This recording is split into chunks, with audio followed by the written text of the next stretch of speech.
धीरे धीरे ये जो कारवां है आगे बढ़ रहा है नए संसद भवन की तरफ। राष्ट्रपति द्रौपदी मुर्मू हमने देखा जब राष्ट्रपति भवन से उन्होंने प्रस्थान किया, उससे पहले राष्ट्रपति के जो अंगरक्षक हैं उन्होंने राष्ट्र सैल्यूट उनको दिया और फिर ये कारवां राष्ट्रपति भवन से बाहर आकर आगे की तरफ धीरे धीरे बढ़ता हुआ हम देख सकते हैं। संसद की संयुक्त बैठक को संबोधित करने के लिए राष्ट्रपति द्रौपदी मुर्मू जो हैं राष्ट्रपति भवन से प्रस्थान कर चुकी हैं। उनके साथ उनके घुड़सवार अंगरक्षक। और अब से कुछ देर बाद करीब 11 बजे माना जा रहा है कि जो भाषण होगा उनका,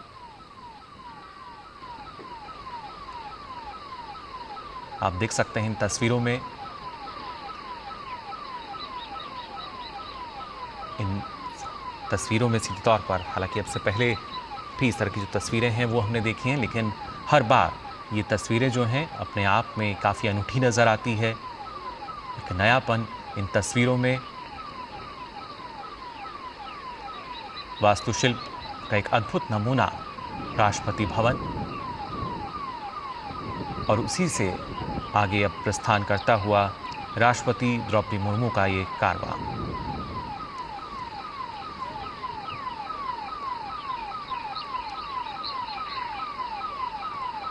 साथ ही साथ मौजूद हैं उनके जो अंगरक्षक हैं। और उससे पहले हमने देखा था जब राष्ट्रपति द्रौपदी मुर्मू जो राष्ट्रपति भवन की करीब 31 आलीशान सीढ़ियाँ हैं उनसे उतरते हुए, साथ में उनके सैन्य सचिव पीछे थे जबकि एडीसी आगे चल रहे थे। और अब ये जो कारवां है लगातार आगे की ओर बढ़ रहा है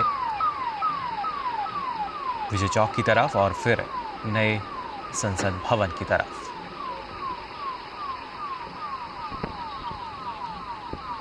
आज का दिन काफ़ी महत्वपूर्ण, और इस महत्वपूर्ण दिन की ये महत्वपूर्ण तस्वीरें आप देख सकते हैं। विजय चौक पर पहुंचा है राष्ट्रपति द्रौपदी मुर्मू का एक कारवां, जो कि अब लगातार आगे की ओर बढ़ रहा है। धीरे धीरे प्रस्थान राष्ट्रपति कर रही हैं नए संसद भवन की तरफ।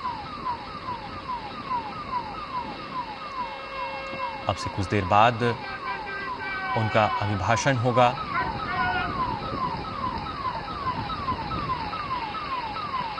जहां पर संसद में संयुक्त बैठक जो है वो आयोजित की जाएगी। नई सरकार के गठन पर जो अभिभाषण होता है,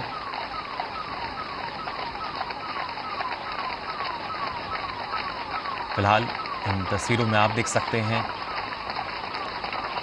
राष्ट्रपति द्रौपदी मुर्मू की धीरे धीरे लगातार आगे बढ़ रही हैं नए संसद परिसर की तरफ।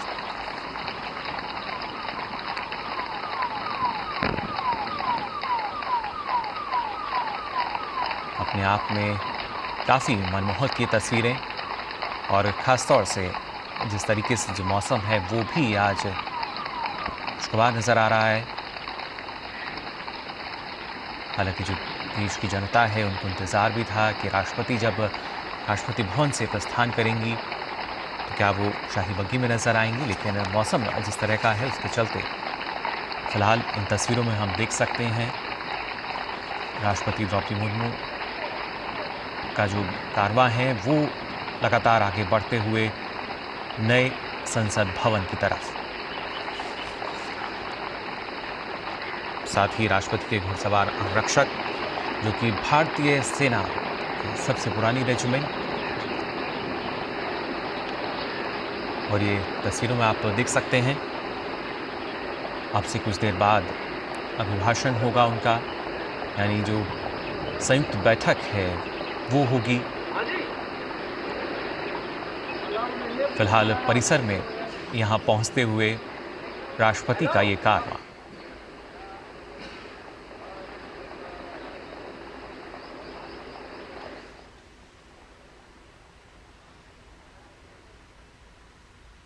इन तस्वीरों में आप देख सकते हैं राष्ट्रपति भवन से जब प्रस्थान किया था और अब संसद भवन में प्रवेश कर चुकी हैं। फिलहाल जो परिसर है इसमें राष्ट्रपति द्रौपदी मुर्मू।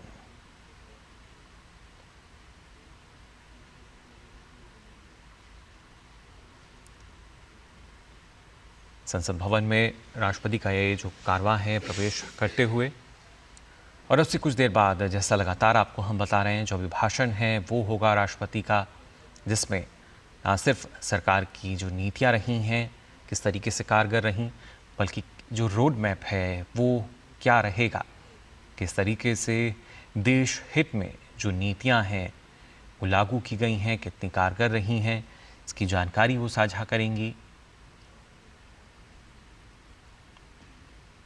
फिलहाल उनके अंगरक्षकों का ये काफिला जो लगातार आगे बढ़ रहा है परिसर में पहुंच चुकी हैं, और इन तस्वीरों में आप देख सकते हैं प्रधानमंत्री नरेंद्र मोदी, साथ ही उपराष्ट्रपति जगदीप धनखड़ को।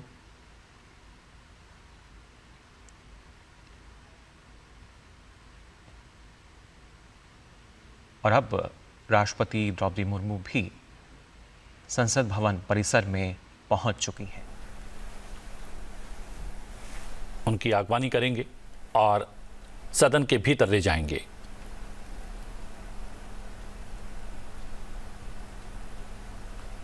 घोड़ों की सुमधुर टाप के मध्य राष्ट्रपति का वाहन संसद भवन में प्रवेश करता हुआ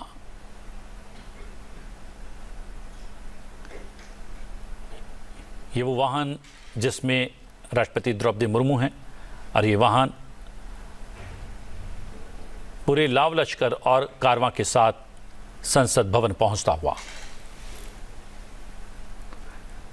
संसद भवन के मुख्य गेट पर प्रधानमंत्री, उपराष्ट्रपति, संसदीय कार्य मंत्री उपस्थित हैं। राष्ट्रपति द्रौपदी मुर्मू के स्वागत के लिए संसद भवन परिसर के ये दृश्य हैं। राष्ट्रपति का कारवां आगे बढ़ता हुआ मुख्य द्वार पर पहुंचेगा। मुख्य द्वार पर प्रधानमंत्री, उपराष्ट्रपति, संसदीय कार्य मंत्री उपस्थित हैं राष्ट्रपति द्रौपदी मुर्मू के स्वागत के लिए।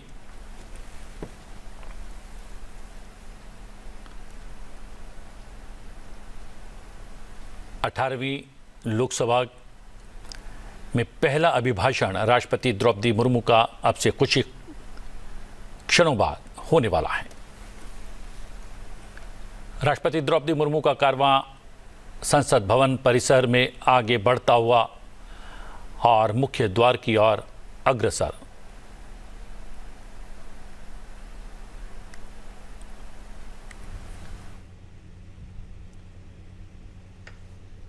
तो आप देख सकते हैं ये तस्वीरें दिल्ली के हैं संसद भवन की, जहां पर राष्ट्रपति द्रौपदी मुर्मू का काफिला जो है संसद भवन पहुंचा। और आपको बता दें, जब भी कोई नई सरकार का गठन होता है तो अध्यक्ष यानी कि लोकसभा स्पीकर के चुनाव के बाद जो है राष्ट्रपति का अभिभाषण होता है। दोनों सदनों को संबोधित करती है राष्ट्रपति। उसके बाद जो है सरकार अपने कामकाज को शुरू करती है।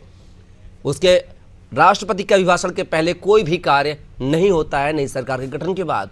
तो आप देख सकते हैं राष्ट्रपति द्रौपदी मुर्मू का काफिला लाव लश्कर के साथ संसद भवन पहुंच चुका है, जहां पर उनकी आगवानी प्रधानमंत्री नरेंद्र मोदी, उपराष्ट्रपति जगदीप धनखड़, साथ ही संसदीय कार्य मंत्री करते हुए नजर आएंगे। और आज संसद के दोनों सदन यानी कि लोकसभा और राज्यसभा के सदस्यों को राष्ट्रपति द्रौपदी मुर्मू संबोधित करते हुए नजर आएंगे।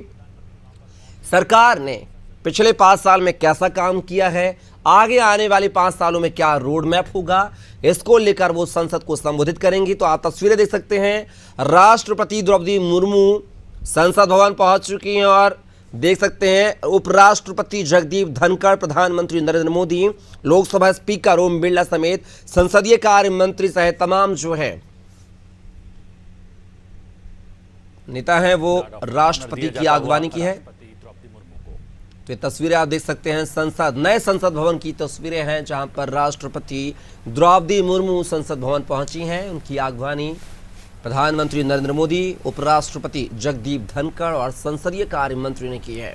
साथ ही लोकसभा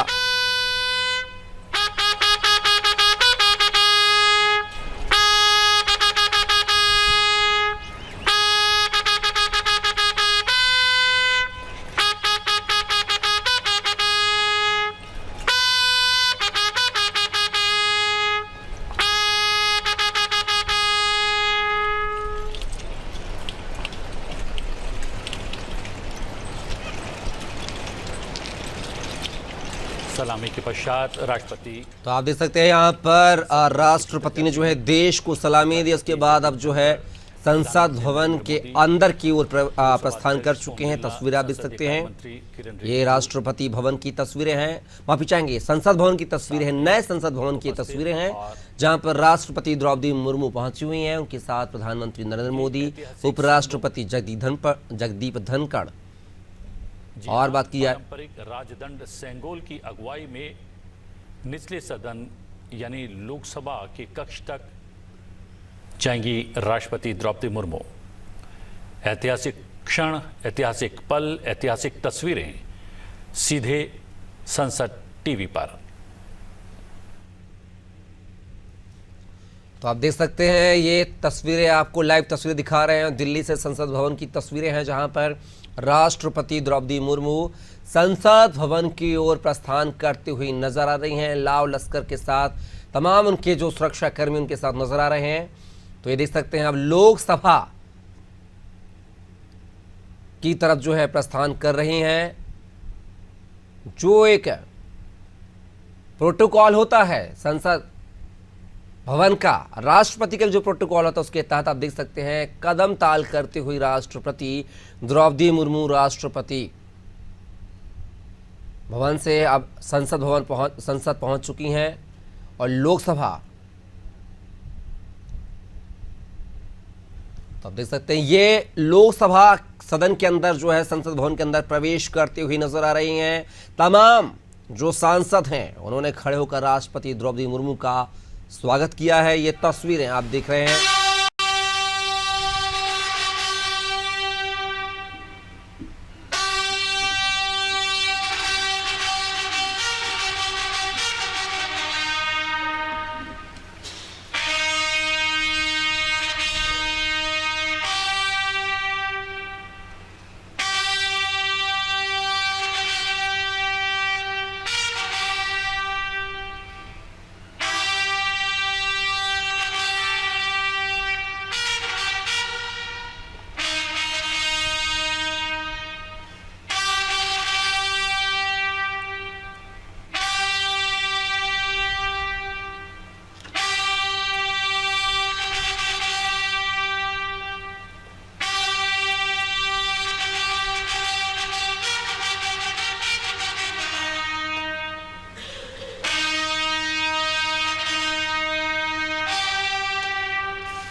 तो आप ये तस्वीरें संसद भवन से दिख रहे हैं, सीधे तस्वीरें आपको दिखा रहे हैं।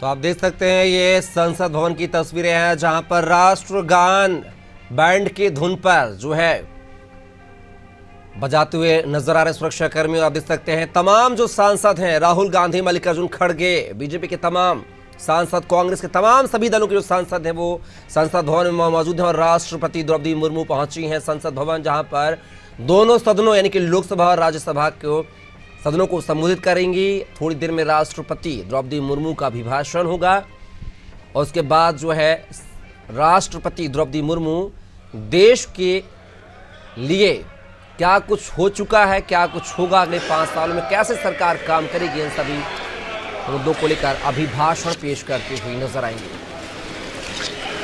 माननीय सदस्यगण, मैं 18वें लोकसभा के सभी नवनिर्वाचित सदस्यों को बहुत बहुत बधाई और शुभकामनाएं देती हूँ। आप सभी यहाँ देश के मतदाताओं का विश्वास जीतकर आए हैं। देश सेवा और जन सेवा का ये सौभाग्य बहुत कम लोगों को मिलता है।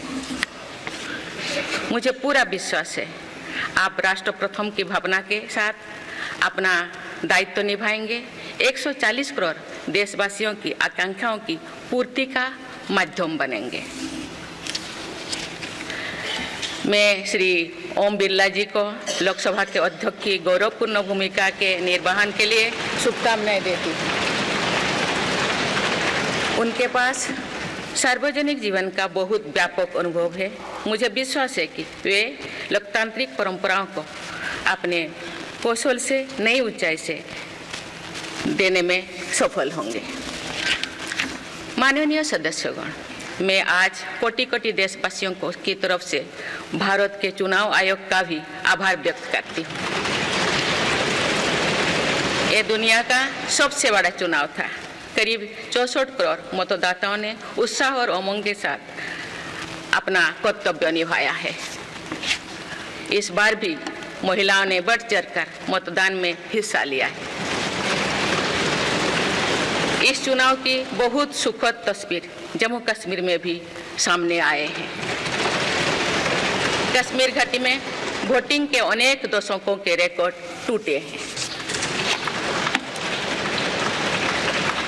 बीते 4 दशकों में कश्मीर में हमने बंद और हड़ताल के बीच कम मतदान का दौर ही देखा था।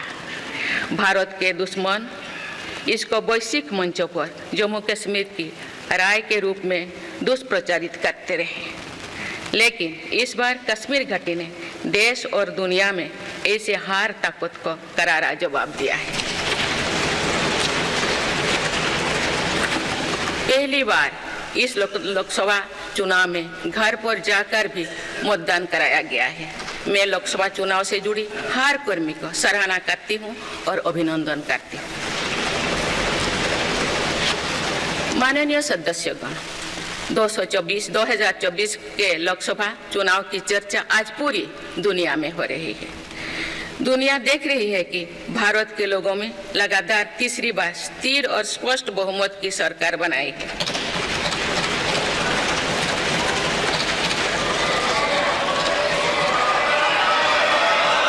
छह दशक बाद ऐसा हुआ है।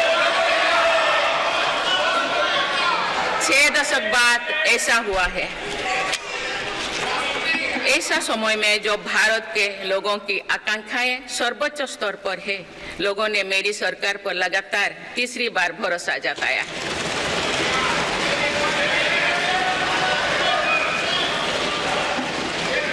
भारत के लोगों को ये पूर्ण विश्वास है कि उनकी आकांक्षाएं सिर्फ मेरी सरकार ही पूरा कर सकती है। इसलिए 2024 का ये चुनाव नीति, नियत, निष्ठा और निर्णयों पर विश्वास का चुनाव रहा है।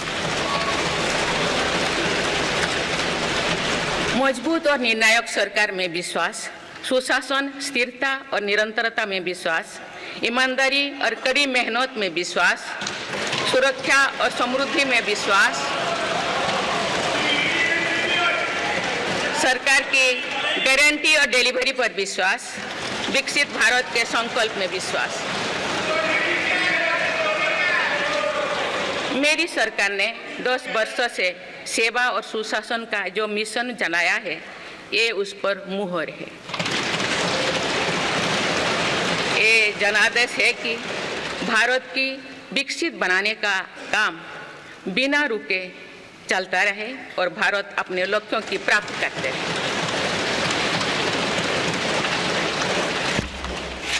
माननीय सदस्यगण, 18वीं लोकसभा कई मायनों में एक ऐतिहासिक लोकसभा है। ये लोकसभा अमृतकाल के शुरुआती वर्षों में गठित हुई है। ये लोकसभा देश के संविधान को अपनाने के 75वें वर्षों की भी साक्षी बनेगी। मुझे विश्वास है कि इस लोकसभा में जन कल्याण के फसलों का नवीन अध्याय लिखा जाएगा। आगामी सत्रों में मेरी सरकार अपने इस कार्यकाल का पहला बजट पेश करने जा रही है।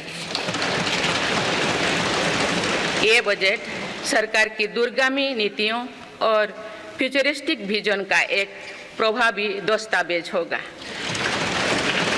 इस बजट में बड़े आर्थिक और सामाजिक निर्णयों के साथ ही अनेक ऐतिहासिक कदम भी देखने को मिलेंगे। भारत के तेज विकास की जन आकांक्षाओं का पूरा करने के लिए रिफॉर्म्स की गति अब और तेज की जाएगी। मेरी सरकार का मत है कि दुनिया भर में निवेशकों को आकर्षित करने के लिए राज्यों में स्वस्थ स्पर्धा हो। यही कॉम्पिटिटिव कोऑपरेटिव फेडरलिज्म की सच्ची स्पिरिट है। राज्यों के विकास से देश का विकास, इसी भावना के साथ हम आगे बढ़ते रहेंगे। माननीय सदस्यगण, रिफॉर्म, परफॉर्म और ट्रांसफॉर्म के संकल्प ने आज भारत को दुनिया की सबसे तेजी से बढ़ने वाली अर्थव्यवस्था बना दिया। 10 साल में भारत 11वें नंबर की अर्थव्यवस्था से ऊपर उठकर 5वें नंबर पर पहुंचा है। साल 2021 से लेकर साल 2024 के बीच भारत में औसतन 8% की रफ्तार से विकास किया है और ये ग्रोथ सामान्य समय में नहीं हुई है। बीती वर्षों में हमने 100 साल की सबसे बड़ी आपात देखी। वैश्विक महामारी के कालखंड और विश्व के अलग अलग कोने में चल रही संघर्षों के बावजूद भारत ने ये विकास दर हासिल की है। ये बीते 10 साल के रिफॉर्म्स और राष्ट्रहित में के लिए किए गए फैसला के कारण संभव है। आज भारत अकेले ही दुनिया की ग्रोथ में 15% का योगदान दे रही है। अब मेरी सरकार भारत को विश्व की 3रे नंबर की इकोनॉमी बनाने में जुटी हुई है। इस लक्ष्य की प्राप्ति विकसित भारत की नींव को भी मजबूत करने में के काम करेगी। माननीय सदस्यगण, मेरी सरकार अर्थव्यवस्था के 3 स्तंभ मैन्युफैक्चरिंग, सर्विसेज और एग्रीकल्चर को बराबर महत्व दे रही है। PLI स्कीम्स और ईज ऑफ डूइंग बिजनेस से बड़े पैमाने पर निवेश और रोजगार के अवसर बढ़ रही है। पारंपरिक सेक्टर्स के साथ साथ सनराइज सेक्टर्स को भी मिशन मोड पर बढ़ावा दिया जा रहा है। चाहे सेमीकंडक्टर हो या सोलर हो, चाहे इलेक्ट्रिक व्हीकल हो या इलेक्ट्रॉनिक्स गुड्स हो, चाहे ग्रीन हाइड्रोजन हो या बैटरीज हो, चाहे एयरक्राफ्ट कैरियर्स हो या फाइटर जेट्स हो, भारत इन सब सेक्टर्स में अपना विस्तार कर रहा है। लॉजिस्टिक्स कॉस्ट को कम करने के लिए भी मेरी सरकार लगातार प्रयास कर रही है। सरकार सर्विस सेक्टर को भी मजबूत करने में जुटे हैं। आज IT से लेकर टूरिज्म तक, हेल्थ से लेकर वेलनेस तक हर सेक्टर में भारत लीडर बन रहा है और इससे बड़ी संख्या में रोजगार और स्वरोजगार के नए मौके बन रहे हैं। माननीय सदस्यगण, पिछले 10 वर्षों में मेरी सरकार द्वारा ग्रामीण अर्थव्यवस्था के हर पहलू पर बहुत जोर दिया गया है।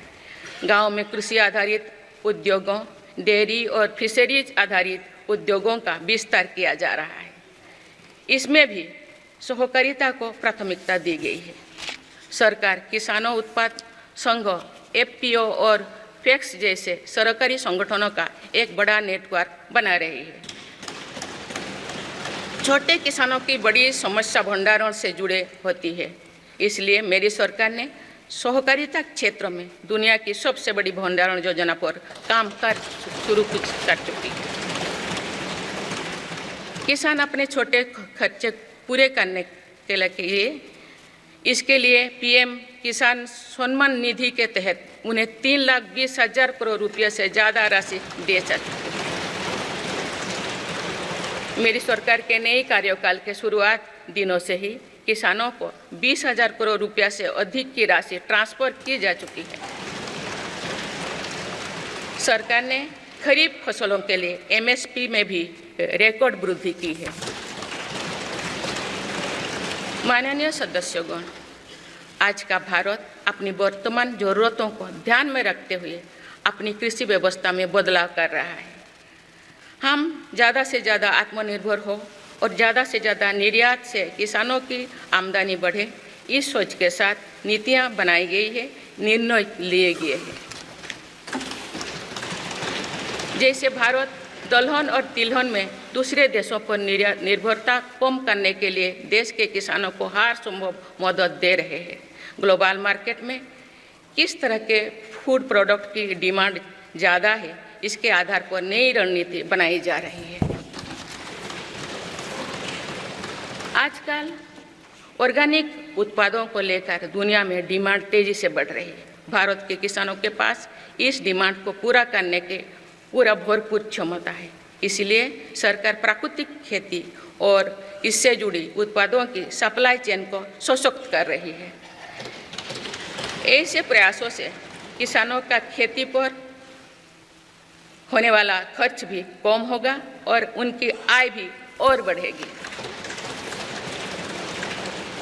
माननीय सदस्यगण, आज का भारत दुनिया की चुनौतियां बढ़ाने के लिए नहीं बल्कि दुनिया को समाधान देने के लिए माना जाता है। विश्व बंधु के तौर पर भारत ने अनेक वैश्विक समस्याओं के समाधान को लेकर पहल की है।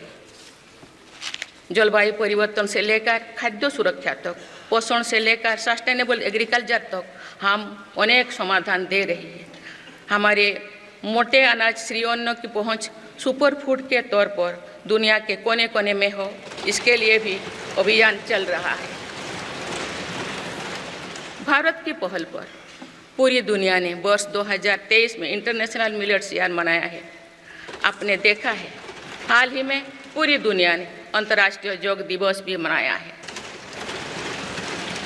भारत की इस महान परंपरा की प्रतिष्ठा विश्व में लगातार बढ़ रही है। योग और आयुष को बढ़ावा देकर भारत एक स्वस्थ विश्व के निर्माण में मदद कर रही है। मेरी सरकार ने रिन्यूएबल एनर्जी की क्षमता भी कई गुना बढ़ाई है। हम जलवायु से जुड़े लक्ष्यों को निर्धारित समय से पहले प्राप्त करने की दिशा दिखा रहा है। नेट जीरो के लिए आज भारत के प्रयास कई दूसरे देशों को प्रेरित कर रहे हैं। इंटरनेशनल सोलर अलायंस जैसे पहल पर आज रिकॉर्ड संख्या में दुनिया के देश हमारे साथ जुड़े हैं। माननीय सदस्यगण, आने वाला समय ग्रीन एरा यानी हरित युग का है। मेरी सरकार इसके लिए भी हर जरूरी कदम उठा रही है। हम हरित उद्योगों पर निवेश बढ़ा रहे हैं, जिससे ग्रीन जॉब्स भी बढ़े हैं। ग्रीन एनर्जी हो या फिर ग्रीन मोबिलिटी, हर मोर्चे पर हम बड़े लक्ष्यों के साथ काम कर रहे हैं। मेरी सरकार अपने शहरों को दुनिया के बेहतरीन लिविंग स्पेस बनाने के लिए भी प्रतिबद्ध है। प्रदूषण से मुक्त, साफ सुथरे और सुविधा युक्त शहरों में रहना भारत के नागरिकों का हक है। विशेष रूप से छोटी शहरें और कस्बे में बीते 10 वर्षों से अभूतपूर्व निवेश किया गया है। भारत में आज दुनिया का तीसरे सबसे बड़ा डोमेस्टिक एविएशन मार्केट है। अप्रैल 2014 में भारत में सिर्फ 209 एयरलाइन रूट्स थे। अप्रैल 2024 में इनकी संख्या बढ़कर 605 हो गया है। हवाई यात्रा में हो रहे इस विस्तार का सीधा लाभ टियर 2, टियर 3 शहरों को हो रहा है। 10 वर्षों में देश के 21 शहरों तक मेट्रो सुविधाएं पहुंची है। वंदे मेट्रो जैसे कई योजनाएं पर काम चल रही है। भारत का पब्लिक ट्रांसपोर्ट दुनिया में बेहतरीन हो, इस लक्ष्य के साथ मेरी सरकार काम कर रही है। माननीय सदस्यगण, मेरा सरकार इन आधुनिक मापदंड पर काम कर रही है, जिससे भारत विकसित देश के सामने बराबरी से खड़े हो सके। इंफ्रास्ट्रक्चर का विकास इस दिशा में बदलते भारत की नई तस्वीर के रूप में उभारा है। मेरी सरकार ने 10 वर्षों में पीएम ग्रामीण सड़क योजना के तहत गांव में 3,80,000 किलोमीटर से ज़्यादा सड़कें बनाई हैं। आज भारत में नेशनल हाईवेज और एक्सप्रेसवेज का जाल बिछ रहा है। नेशनल हाईवेज बनाने की गति में भी 2 गुनी से अधिक की वृद्धि हुई है। अहमदाबाद मुंबई के बीच हाई स्पीड रेल इकोसिस्टम का निर्माण कार्य भी तेजी से आगे बढ़ रहे हैं। मेरी सरकार ने उत्तर, दक्षिण और पूर्वी भारत के बुलेट ट्रेन कॉरिडोर्स के लिए फिजिबिलिटी स्टडीज शुरू करने का फैसला किया है। पहली बार देश में अंतर्देशीय जल मार्गों के विकास पर इतने व्यापक रूप से काम शुरू हुआ है। इसका बड़ा लाभ नॉर्थ ईस्ट को होगा। मेरी सरकार ने नॉर्थ ईस्ट के विकास के लिए 10 वर्षों में आवंटन में 4 गुना से अधिक की वृद्धि की है। सरकार इस क्षेत्र को एक्ट ईस्ट पॉलिसी के तहत स्ट्रेटेजिक गेटवेज बनाने के लिए काम कर रही है। नॉर्थ ईस्ट में हर तरह की कनेक्टिविटी का बढ़ाया जा रहा है। शिक्षा, स्वास्थ्य, पर्यटन, रोजगार, हर क्षेत्र में विकास कार्यों को आगे बढ़ाया जा रहा है। असम में 27,000 करोड़ रुपया की लागत से सेमीकंडक्टर प्लांट बनाया जा रहा है। यानी north east made in India chips को भी सेंटर होने वाला है। मेरी सरकार नॉर्थ ईस्ट में स्थायी शांति के लिए निरंतर काम कर रही है। पिछले इस 10 वर्षों में अनेक पुराने विवादों को हल किया गया, अनेक अहम समझौते हुई है। नॉर्थ ईस्ट में अशांत क्षेत्रों में तेज विकास करके चरणबद्ध तरीके से अफवाह हटाने का काम भी जारी है। देश के हर क्षेत्रों में विकास के नए आयाम भारत के भविष्य का उद्घोष कर रहे हैं। माननीय सदस्य, वुमेन लेड डेवलपमेंट के लिए समर्पित मेरी सरकार ने महिला सशक्तिकरण के एक नई युग की शुरुआत की है। देश की नारी शक्ति लंबे समय तक लोकसभा और विधानसभा में अधिक भागीदारी की मांग कर रही थी। आप उनके पास नारी शक्ति बंधन अधिनियम की ताकत है। सरकार की योजनाओं की वजह से पिछले 1 दशक में महिलाओं का आर्थिक सामर्थ्य बढ़ा है। आप जानते हैं कि बीते 10 वर्षों में बने 4 करोड़ पीएम आवास में से ज़्यादातर महिलाओं के नाम ही आवंटित हुई है। आप तीसरी कार्यकाल के शुरुआत में ही सरकार ने 3 करोड़ नए घर बनाने की स्वीकृति दे दी है। इनमें से भी अधिकतर घर महिलाओं के नाम पर ही आवंटित होंगे। बीते 10 वर्षों में 10 करोड़ महिलाएं सेल्फ हेल्प ग्रुप्स से जुड़े हैं। मेरी सरकार ने 3 करोड़ महिलाओं को लखपति दीदी बनाने के लिए व्यापक अभियान चलाए हैं। इसके लिए सेल्फ हेल्प ग्रुप्स को आर्थिक मदद भी बढ़ाई जा रही है। सरकार का प्रयास है कि महिलाओं का कौशल बढ़े, कमाई के साधन बढ़े और उनका सम्मान भी बढ़े। नमो ड्रोन दीदी योजना इस लक्ष्य की पूर्ति में सहायक बन रही है। इस योजना के तहत हजारों सेल्फ हेल्प ग्रुप्स की महिलाओं को ड्रोन दिए जा रहे हैं। ड्रोन पायलट बनने की ट्रेनिंग भी दी जा रही है। मेरी सरकार ने हाल ही में कृषि खेती सखी कार्यक्रम भी शुरू किया है। इसके तहत अभी तक सेल्फ हेल्प ग्रुप्स की 30,000 महिलाओं को कृषि सखी के रूप में प्रमाण पत्र दिए गए हैं। कृषि सखियों को आधुनिक खेती की तकनीक में प्रशिक्षण किया जा रहा है ताकि वे कृषि को और आधुनिक बनाने में किसानों की मदद कर सकें।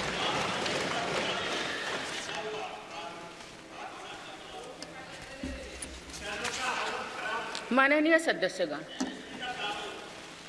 मेरी सरकार का ये भी प्रयास है कि महिलाएं अधिक से अधिक बचत कर सकें। बैंक खातों में जमा राशि पर बेटियों को ज़्यादा ब्याज देने वाला सुकन्या समृद्धि योजना की लोकप्रियता से हम परिचित हैं।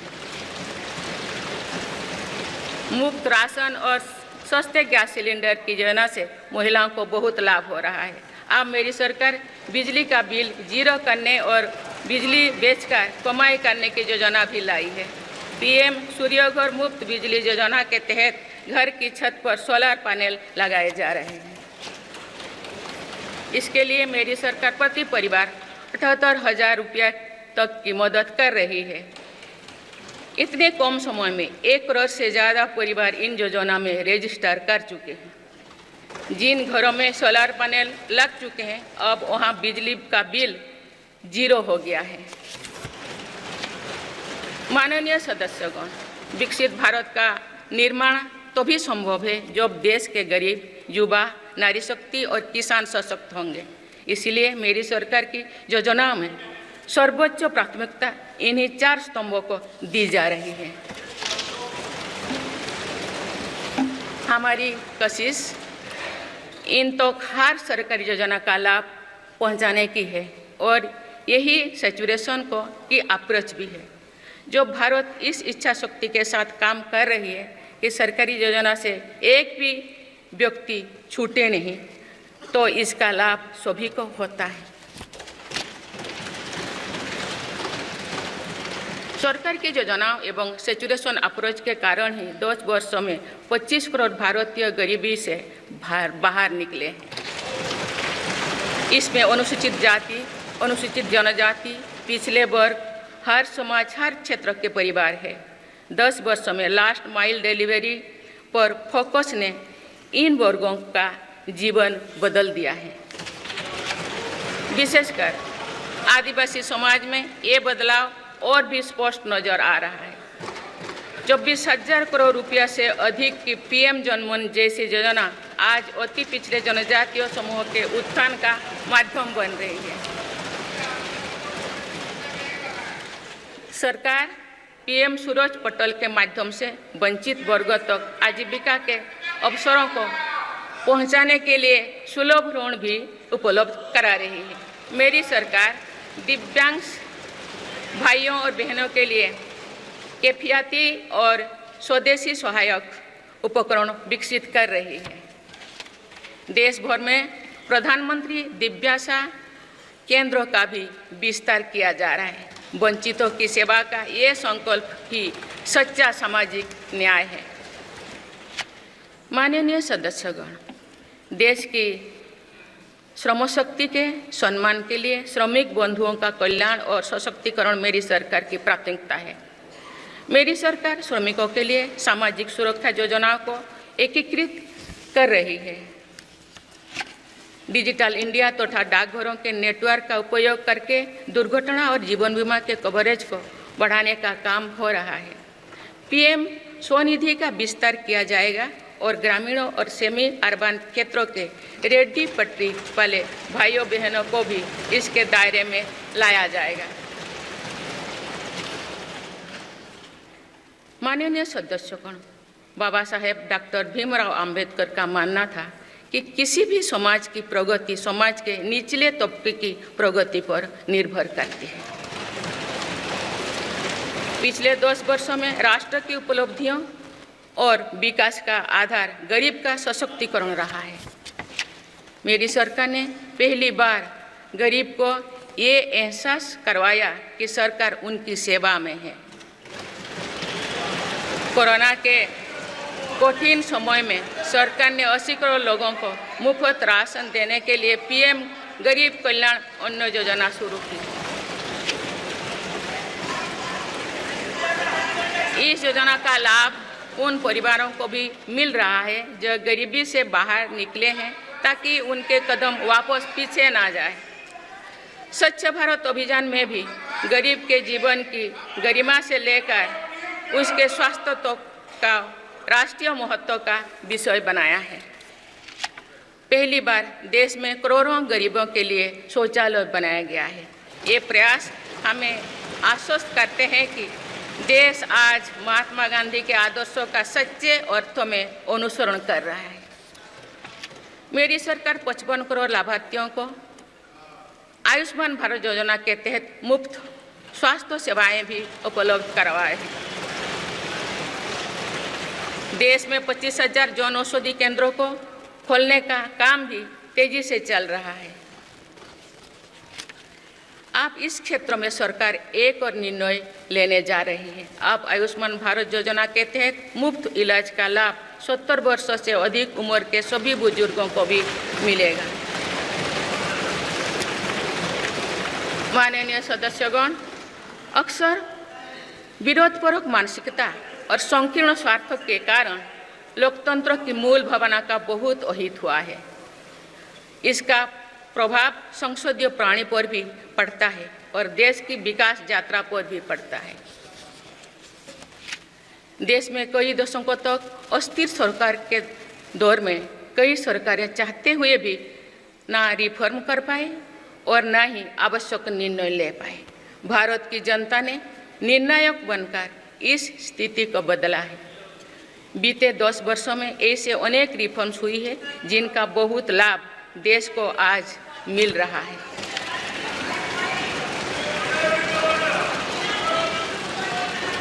जब ये रिफॉर्म्स किए जा रहे थे तो भी इनका विरोध किया गया था, नकारात्मकता फैसले की कोशिश की गई थी, लेकिन ये सारे रिफॉर्म्स समय की कसौटी पर खरे साबित हुए हैं। 2 साल पहले भारत के बैंकिंग सेक्टर को डूबने से बचाने के लिए सरकार ने बैंकिंग रिफॉर्म्स किए, IBC जैसी कानून बनाए।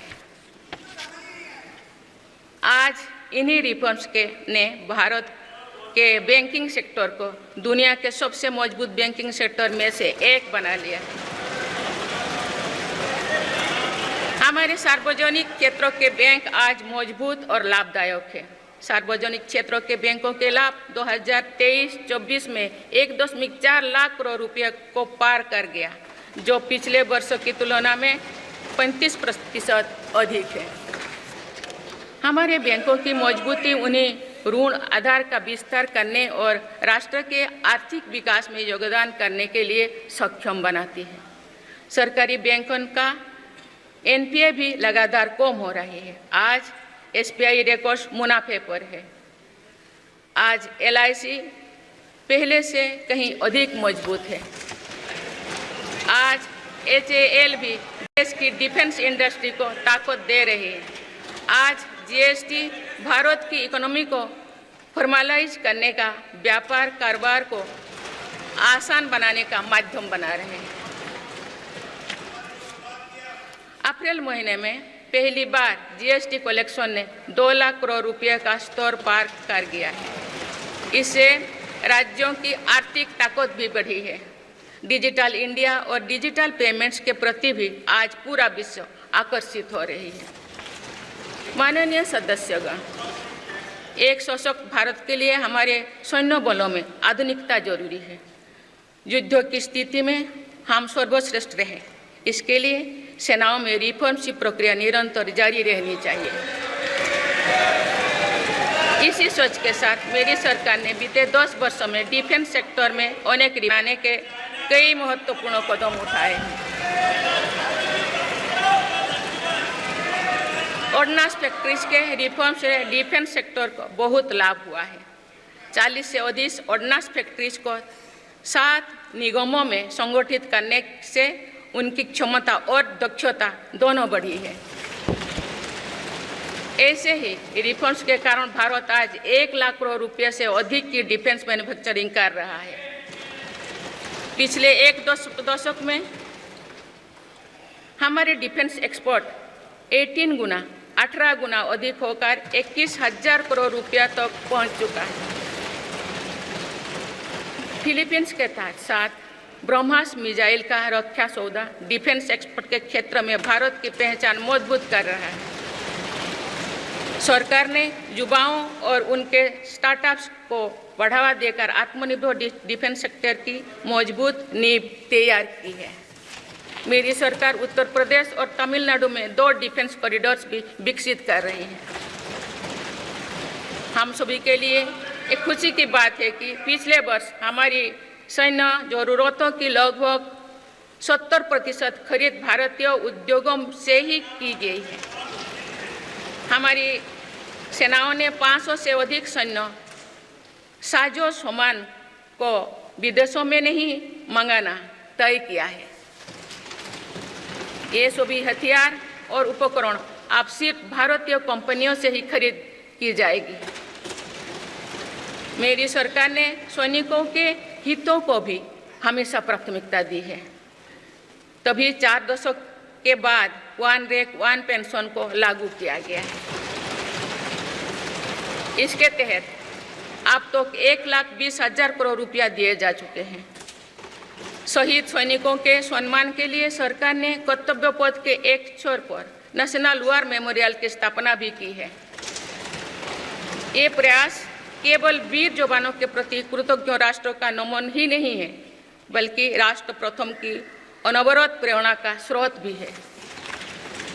माननीय सदस्यगण, मेरी सरकार देश के हर युवा को बड़े सपने देखने और उन्हें साकार करने के लिए जरूरी माहौल बनाने में जुटी है। बीते 10 वर्षों में ऐसे हर अवरोध को हटाया गया है जिसके कारण युवाओं को परेशानी थी। पहले अपने ही प्रमाण पत्रों को अटेस्ट करने के लिए युवाओं को भटकना पड़ता था। अब युवा सेल्फ अटेस्टेड करने का काम कर रहे हैं। केंद्र सरकार की ग्रुप सी, ग्रुप डी भर्तियों से इंटरव्यू को खत्म किया गया है। पहले जो विद्यार्थी सिर्फ भारतीय भाषा में पढ़ाई करते थे, उनके साथ अन्याय की जाती थी। मेरी सरकार ने नई राष्ट्रीय शिक्षा नीति लागू कर इस अन्याय को दूर करने के लिए कदम उठाए हैं। युवाओं को अब भारतीय भाषा में इंजीनियरिंग की पढ़ाई का विकल्प भी मिला है। विगत 10 वर्ष में देश में 7 नई IIT, 16 IIIT, 7 IIM, 15 नए एम्स, 315 मेडिकल कॉलेज और 390 विश्वविद्यालय स्थापित किया गया है। मेरी सरकार इन संस्थानों को और मजबूत बनाकर आवश्यकता के अनुसार इनकी संस्था को भी बढ़ाएंगे। सरकार एक डिजिटल विश्वविद्यालय बनाने की दिशा में भी काम कर रही है। अटल टिंकरिंग लैब्स, स्टार्टअप इंडिया और स्टैंडअप इंडिया जैसे अभियान हमारे युवाओं का सामर्थ्य बढ़ा रहे हैं। इन्हीं प्रयासों से आज भारत दुनिया का तीसरा सबसे बड़ा स्टार्टअप इकोसिस्टम बन चुका है। माननीय सदस्यगण, सरकार का ये निरंतर प्रयास है कि देश के युवाओं को अपनी प्रतिभा दिखाने का उचित अवसर मिले। सरकारी भर्ती हो या फिर परीक्षाएं, सुनिए, परीक्षाएं किसी भी कारण से इनमें रुकावट आए, ये उचित नहीं है। इनमें शुचिता और पारदर्शिता बहुत जरूरी है। हाल ही में कुछ परीक्षाओं में हुई पेपर लीक की घटनाओं की निष्पक्ष जांच और दोषियों को कड़ी से कड़ी सजा दिलवाने के लिए मेरी सरकार प्रतिबद्ध है। इससे पहले भी हमने देखा है कि कई राज्यों में पेपर लीक की घटनाएं होती रही है। इस पर दलीय राजनीति से ऊपर उठकर देशव्यापी ठोस उपाय करने की जरूरत है। संसद ने भी परीक्षा में होने वाली गड़बड़ियों के विरुद्ध एक सख्त कानून बनाया है। मेरी सरकार परीक्षाओं से जुड़ी संस्थाओं, उनके कामकाज के तरीके, परीक्षा प्रक्रिया सभी में बड़ी सुधार करने की दिशा में काम कर रही है। माननीय सदस्यगण, मेरी सरकार ने युवाओं की राष्ट्र निर्माण में भागीदारी और बढ़ाने के लिए मेरा युवा भारत माय भारत अभियान की शुरुआत भी की है। इसमें अब तक 1.5 करोड़ से अधिक युवाओं का पंजीकरण हो चुका है। इस पहल से युवा में नेतृत्व कौशल और सेवा भावना का बीजारोपण होगा। आज हमारे युवाओं को खेलों में भी आगे बढ़ने के नए अवसर मिल रहे हैं। मेरी सरकार के प्रभावी प्रयासों का परिणाम है कि भारत के युवा खिलाड़ी वैश्विक मंचों पर रिकॉर्ड संख्या में मेडल्स जीत रहे हैं। कुछ ही दिनों बाद पेरिस ओलंपिक्स में भी शुरू होने वाले जा रहे हैं। ओलंपिक्स में देश का प्रतिनिधित्व करने वाले हर खिलाड़ी पर हमें गर्व है। मैं उन्हें अपनी शुभकामनाएं देती हूँ। इन उपलब्धियों को और आगे ले जाने के लिए भारतीय ओलंपिक संघ 2036 ओलंपिक्स खेलों की मेजबानी की तैयारी भी कर रही है। माननीय सदस्यगण, जुलाई की 1 तारीख से देश में भारतीय न्याय संहिता भी लागू हो जाएगी।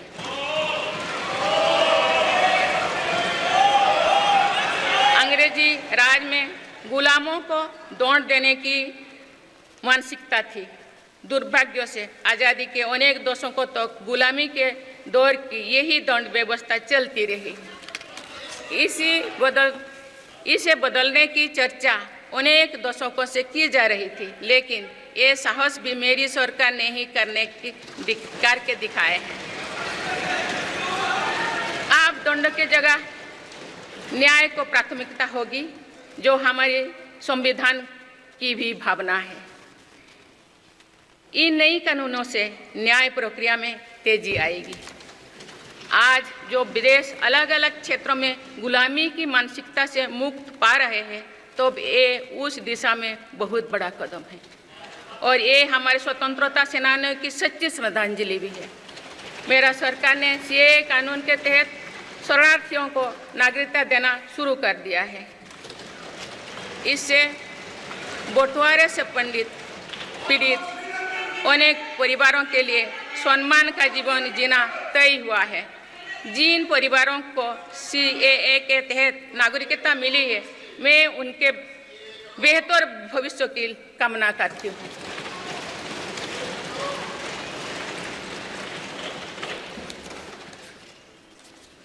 माननीय सदस्यगण, मेरी सरकार भविष्य निर्माण के प्रयासों के साथ ही भारतीय संस्कृति के वैभव और विरासत को फिर से स्थापित कर रही है। हाल में नालंदा यूनिवर्सिटी के भव्य कैंपस के रूप में इसमें एक नया अध्याय जुड़ा है। नालंदा सिर्फ एक यूनिवर्सिटी मात्र नहीं थी, बल्कि ये वैश्विक ज्ञान केंद्र के रूप में भारत के गौरवशाली अतीत का प्रमाण थी। मुझे विश्वास है कि नई नालंदा यूनिवर्सिटी भारत को ग्लोबल नॉलेज हब बनाने में सहायक सिद्ध होगी। मेरी सरकार का ये प्रयास है कि भावी पीढ़ियों को हजारों वर्षों की हमारी विरासत प्रेरणा देती है। इसलिए पूरे देश में तीर्थस्थलों को, आस्था और आध्यात्म के केंद्रों को सजाया संवारा जा रहा है। माननीय सदस्यगण, मेरी सरकार विकास के साथ ही विरासत पर भी उतना ही गर्व करते हुए काम कर रही है।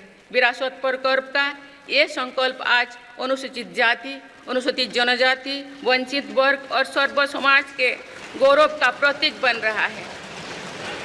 मेरी सरकार ने भगवान बिरसा मुंडा के जन्म दिवस को जनजातीय गौरव दिवस के रूप में मनाने की शुरुआत की है।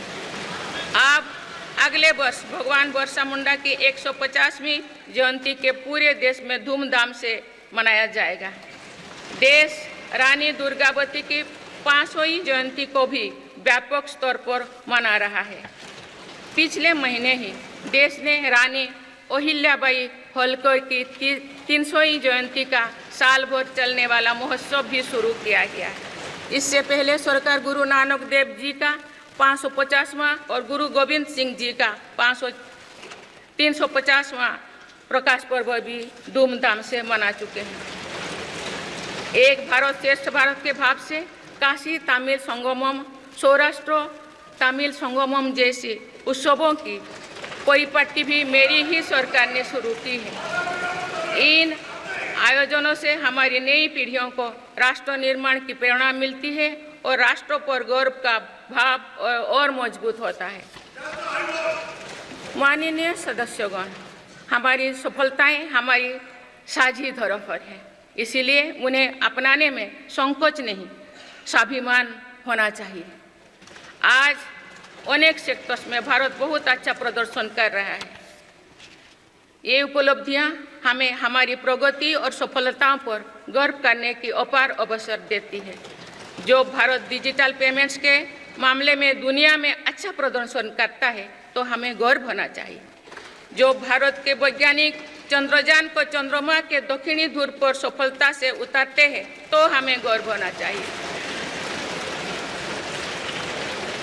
जो भारत दुनिया की सबसे तेज बढ़ती इकोनॉमी बनता है, तो हमें गर्व होना चाहिए। जो भारत इतना बड़ा चुनाव अभियान बिना बड़ी हिंसा और अराजकता से पूरा कराए, तो भी हमें गर्व होना चाहिए। आज पूरा विश्व हमें मदर ऑफ डेमोक्रेसी के रूप में सम्मान देता है। भारत के लोगों ने हमेशा लोकतंत्र के प्रति अपना पूर्ण विश्वास प्रकट किया है। चुनाव से जुड़े संस्थाओं पर पूरा भरोसा जताया है।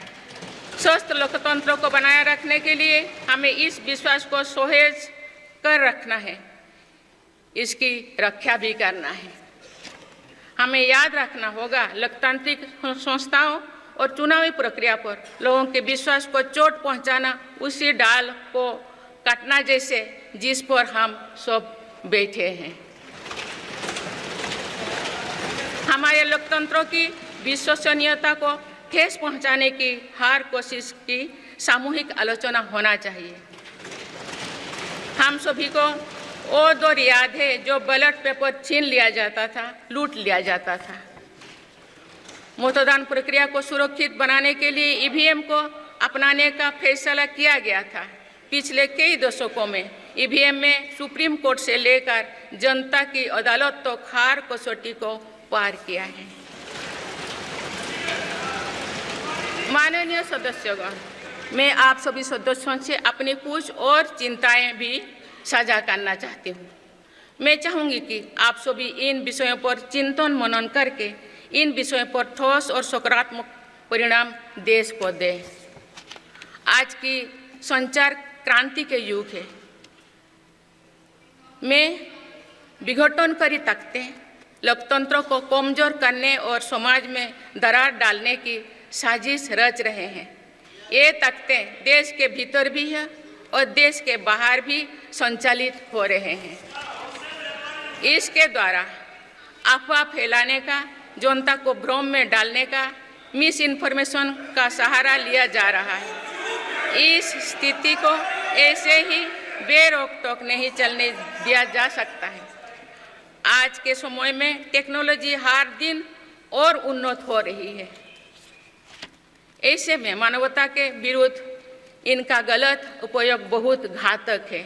भारत ने विश्व मंच पर भी इन चिंताओं को प्रकट किया है और एक ग्लोबल फ्रेमवर्क की वकालत की है। हम सभी का दायित्व है कि इन प्रवृत्ति को रोकें, इस चुनौती से निपटने के लिए नए रास्ते खोजें। माननीय सदस्यगण, 21वीं सदी के इस तीसरे दशक में आज ग्लोबल ऑर्डर एक नया शक्ल ले रहा है।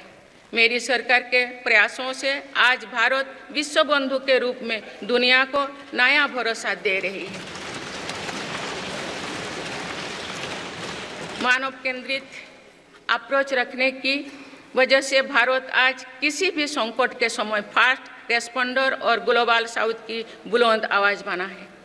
कोरोना का महासंकट हो, भूकंप जैसी कोई त्रासदी हो या फिर युद्धों की स्थितियाँ, भारत मानवता को बचाने में आगे रहा है।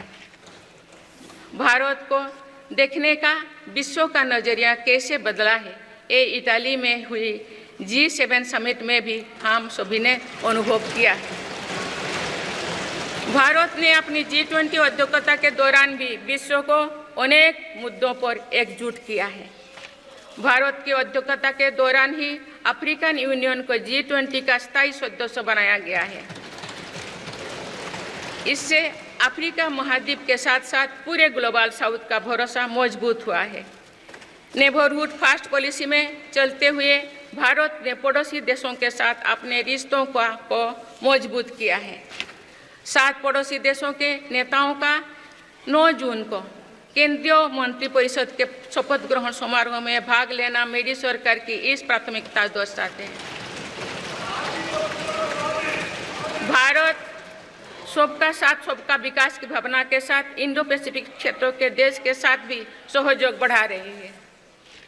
पूर्वी एशिया हो या फिर मिडिल ईस्ट और यूरोप, मेरी सरकार कनेक्टिविटी पर बहुल बल दे रही है। भारत के विजन ने ही India Middle East Europe economic corridor को आकार देना शुरू किया है। ये कॉरिडोर 21वीं सदी के सबसे बड़ी गेम चेंजर में एक सिद्ध होगा।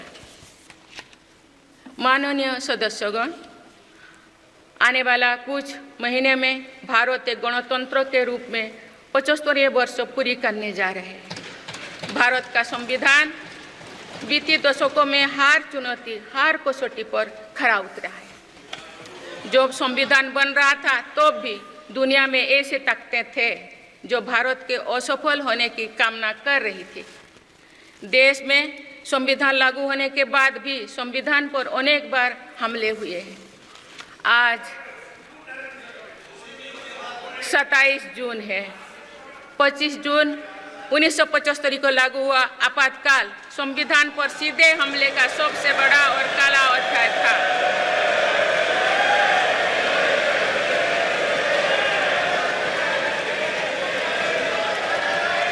तो पूरे देश में हाहाकार मच गया था, लेकिन ऐसी असंवैधानिक ताकतों पर देश ने विजय प्राप्त करके दिखाया, क्योंकि भारत के मूल में गणतंत्र की परंपराएं रही है। मेरी सरकार भी भारत के संविधान को सिर्फ राजकाज का माध्यम भर नहीं मानती, बल्कि हमारा संविधान जन चेतना का हिस्सा हो, इसके लिए हम प्रयास कर रहे हैं। इसी ध्येय के साथ मेरी सरकार ने 26 नवंबर को संविधान दिवस के रूप में मानना शुरू किया है। आप भारत के उस भूभाग हमारे जम्मू कश्मीर में भी संविधान पूरी तरह लागू हो गया है, जहां आर्टिकल 370 की वजह से स्थितियां कुछ और थी। माननीय सदस्यगण, राष्ट्र की उपलब्धियों के निर्धारण इस बात से होता है कि हम अपने दायित्वों का निर्वहन कितनी निष्ठा से कर रहे हैं। 18 लोकसभा में कई नए सदस्य पहली बार संसदीय प्रणाली का हिस्सा बने हैं। पुराने सदस्य भी नए उत्साह के साथ आए हैं। आप सभी जानते हैं कि आज का समय हर प्रकार से भारत के लिए बहुत अनुकूल है। आने वाले वर्षों में भारत की सरकार और संसद का क्या निर्णय लेती है, क्या नीतियां बनाती है, इस पर पूरा विश्व की नज़र है।